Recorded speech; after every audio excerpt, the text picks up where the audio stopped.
Hi folks, another Fixrovia Q&A video. Question which we've been asked: how can I make sure that we are in touch with the customer's wants and needs? This is a very good question because there's a lot of companies that have got themselves into trouble because when they started out they were absolutely in touch with the market. Yeah, you have to be when you first enter a marketplace in order to have any chance of surviving. But what happens is, as companies grow and they almost get used to the way that things run, so they almost like create this shell around them, which kind of renders them like slightly numb and less sensitive to not only what else is going on, but what the customer wants. And it's kind of, people assume that the way it is now is the way it's always going to be. And so what we strongly encourage people to do is to set up customer focus groups. So, and I know that sounds, oh hang on, that's not really for me, but the point about a customer focus group is it can be, if you're in a B2B, sometimes you create like a think tank of like 10 clients where you get together, and the point about it is that you then discuss the problems and the experiences that they have using the product or service. So you can actually almost set up like an industry association, if you like. So a lot of it's about education and recognition. You're educating your clients as to, kind of useful tips and ways of doing things. You're giving them recognition because it's that that I'm part of this particular focus group, and in return you're getting expert feedback in terms from the people who are actually using this thing in anger. But it's not only about their experience about how they're using it, it's also about how they perceive it. So you'll learn what's missing about kind of the offer that most companies, including you, are taking to the marketplace. Because here's the point: with your customers, whilst they may be customers of you, they may be customers of other people as well.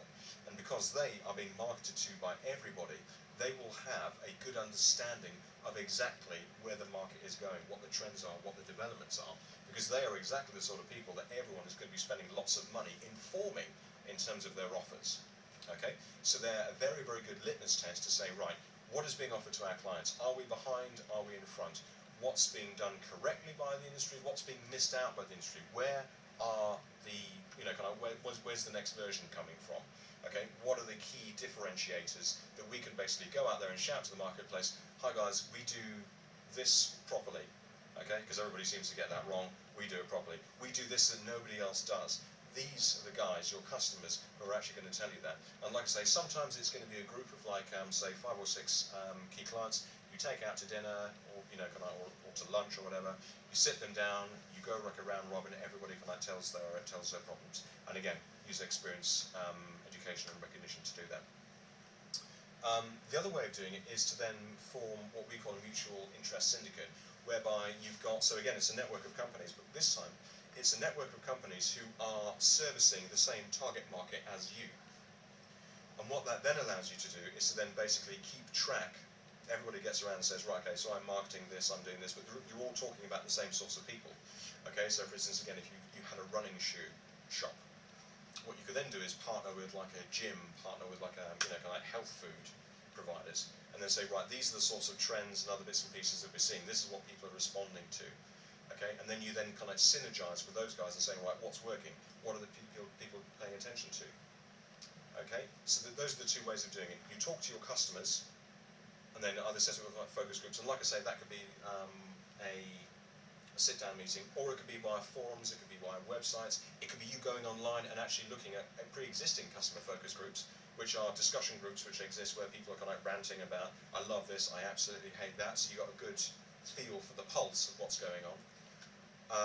And then in the second stage, you're then looking at what the experiences of other customers, other companies who are also non-competitively serving the same customer market in terms of kind of trends and shifts, what marketing techniques are working and what's not.